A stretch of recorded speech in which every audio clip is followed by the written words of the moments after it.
Praise the lord. నేటి వాగ్దానము.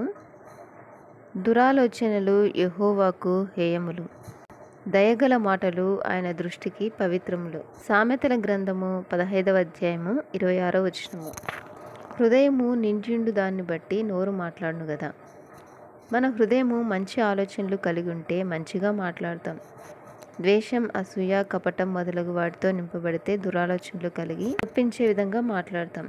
యేసుక్రీస్తు ప్రభు పక్షవాయువు గలవానితో, కుమారుడా ధైర్యంగా ఉండుము, నీ పాపములు క్షమింపబడినవి అని చెప్పినప్పుడు శాస్త్రంలో కొందరు ఇతడు దేవదూషణ చేయుచున్నాడని తమలో తాము అనుకొనగా, యేసు వారి తలంపులు గ్రహించి, మీరెందుకు మీ హృదయములలో దురాలోచనలు చేయుచున్నారు అని అంటున్నాడు ప్రభు. అక్కడి వారు యేసుక్రీస్తు ప్రభునకు పాపములు క్షమించుటకు అధికారం కలదని గ్రహించలేదు. అందుకే వారు ప్రభువును అంగీకరించలేదు. యేసు ప్రభువు మాట్లాడినప్పుడు ఆయన దయగల మాటలకు ఆశ్చర్యపడ్డారు. యేసుక్రీస్తు ప్రభువును కలిగిన వారంగా మనము దయగలిగిన మాటలు మాట్లాడే వారంగా ఉండాలి. ఎందుకంటే దయగల వారి ఎడల దయ చూపువాడవు, సద్భావం గల వారి ఎడల సద్భావం చూపుదువు. ఆమెన్.